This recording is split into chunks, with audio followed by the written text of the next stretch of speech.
So, paano nga ba ang ginawa natin sa introduction page?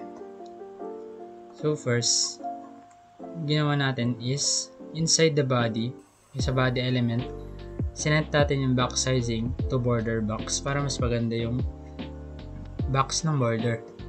The padding to 0, then margin to 0, then font family nila lahat is system UI, and then yung patuloy pa niya. Then sa finding Ian page, ito yon. So gumawa muna ako ng box. And then the class name is looking Ian box. So sa page na to, gumawa ako ng box. Pero hindi natin siya nakikita. Then inside the box is gumawa ulit ako ng maliit na box, which is ito yon, yung box ng looking for Ian. Then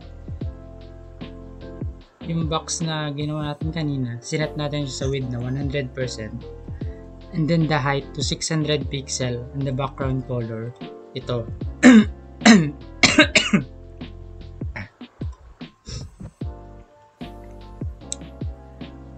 Then sa looking box, ito na yung nasa loob.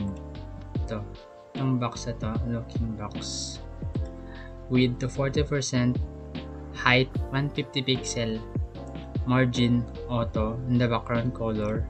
Yung background color to, para siyang white. And then the color, position relative, kasi pinunta natin siya sa gitna. So, minargin auto muna natin siya para mapunta siya dito sa taas, and then position relative para hindi na siya bumalik sa dati niyang pwesto, kaya position relative. And then top. So, from the top, parang madadagdagan siya ng 200 pixel pababa. So, yun. And then display flex box para mapunta sa center yung mga items. Then align items center, justify content center. And then the gap naman is 30 pixel. So yung gap nila between text and this arrow is 30 pixel. And then yung back shadow naman is ang meron lang na nakalagay is sa may right, and then sa baba, sa bottom.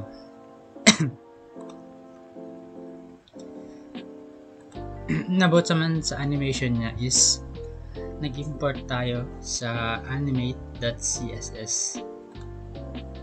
And then yung animation na yun is dito sa may text. Naglagay ako ng border right. Ito, border right yung kulay black dito. And then letter spacing 0.10 em. Then yung animation is pulse. Animation duration 3 seconds. So every 3 seconds nangyayari yung animation. Then animation iteration count is infinite siya. So nakaloop lang siya na infinite. Diretso ng animation.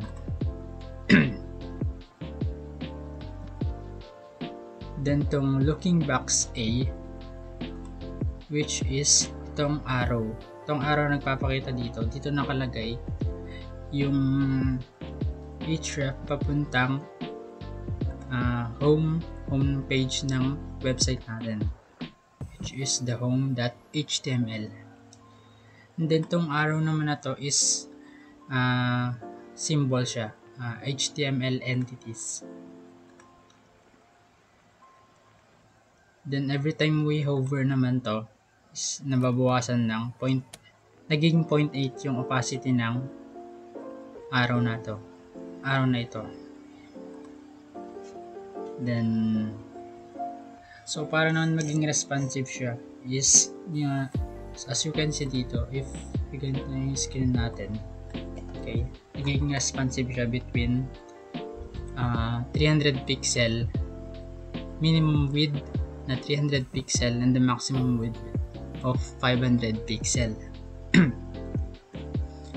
So yung box is lumalaki siya, nagiging 70%. Kanina, 40% lang siya, ngayon 70% na siya. And then yung height niya is pinabaan natin, naging 130 pixel na lang. Looking box H2.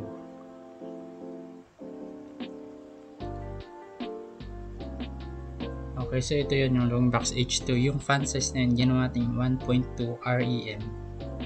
And then yung looking box A naman, font size is 2.5 rem, which is itong arrow.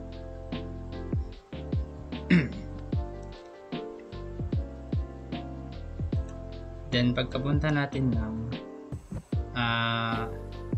homepage, click natin to. Ito yung magpapakita. So paano nga bang ginawa natin dito? Home.html. Okay. First is click ako ng header. Maglagay ako ng header. Then inside the header, meron tayong a tag.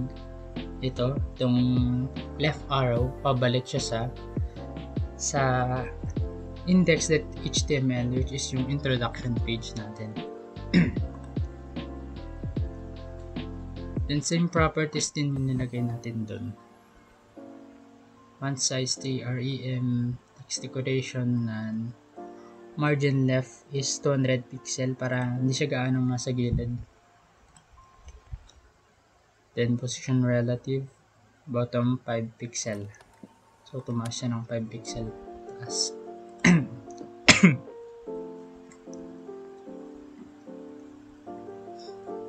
Then next one is yung icon na ginawa natin. Icon box. Itong iyan na, itong I na, tapos meron siyang AN. Iyan. Next is, so ito yung properties na nilagay ko sa kanya. Position absolute para ma-reset siya. And then yung width niya is 60 pixel. Then left 100 pixel, top 40 pixel kasi pupunta siya dito sa may bandang, dito sa taas sa gilid.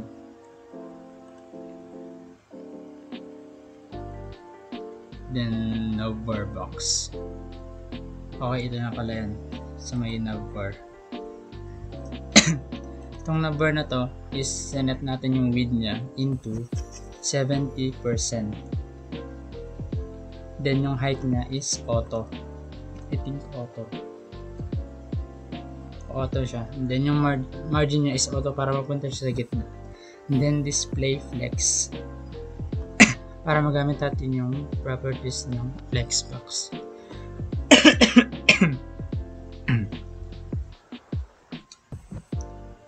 Then justify content space around para may mga space bawat isa sa kanila. Then if we hover naman yung ting navbar, yung color is magiging black. Then yung back shadow is kakaroon ng kulay blue. Ito.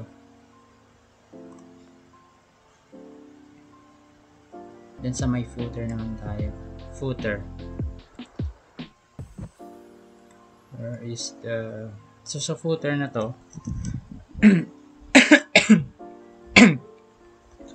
so sa footer, ang makita natin nilagay ko is Facebook account, GitHub, Instagram, and then copyright 2023, and then yung possible na domain name ko, and then may nakalagay na our disclaimer. Ito.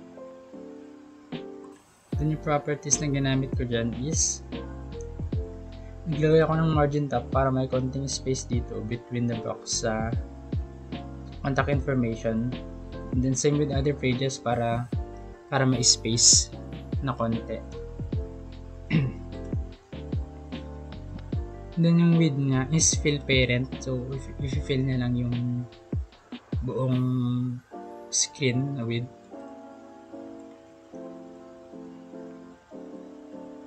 Then overflow hidden para pag may sumobra is hidden. Height auto. Then naglagay ako ng padding para may space sa loob. 10 pixel. Text align center color is the white black. Then kapag i-hover natin yung footer, is magiging white yung mga social links natin.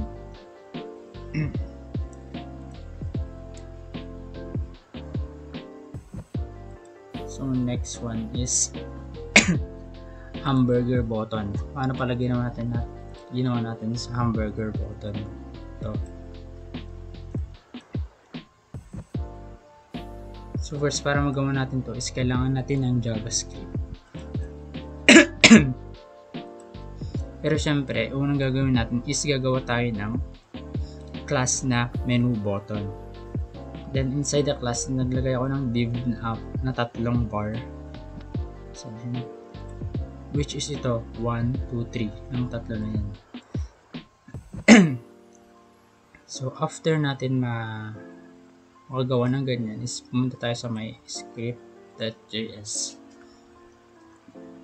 So, gumawa muna tayo ng variable na const btn is equal to document.querySelector. So, kinukuha natin yung element na that menu button, yung class kanina na that menu button, which is ito yun, ito. Kinukuha natin itong buong to. And then, const navvar and is equals to document.querySelector. Bakit nga ba query selector ginamit ko? Para ma-select ko lahat ng elements. ID man siya or class.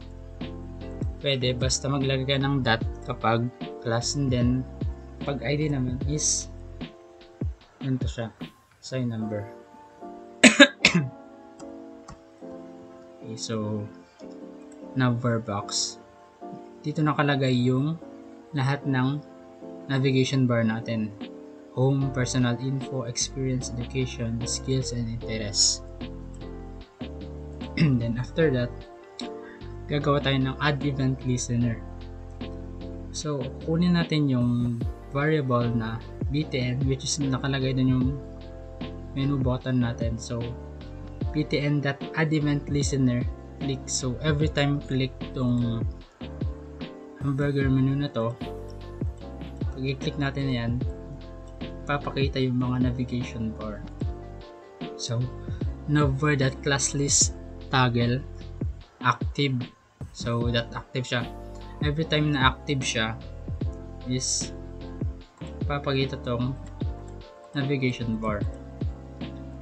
So, ganun lang yan. Then, paano nga ba siya naging responsive? Every time na sa lower screen siya. So, kung makita nyo kanina sa punta tayo dito. Yan. So, kapag sa desktop screen siya, is magkakatabi yung home, personal info, experience. Yung navbar natin is magkakatabi siya sa isang row. Then, kapag ka nasa phone naman, lower screen is nasa isang column siya. So, ang ginawa lang natin dun is flex direction properties under flexbox, flex direction column, and then align items start siguro, flex start para nandito lang siya sa gilid.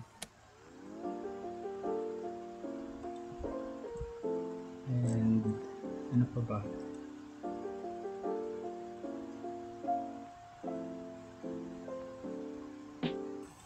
So, ito, technical skills, pare-pares lang din to with 60%. Yan, pares ng font size, education. So, ganoon lang din, pare-pares lang din sila. So, ito wala tong naman kasi meron ng tatlong navbar sa loob.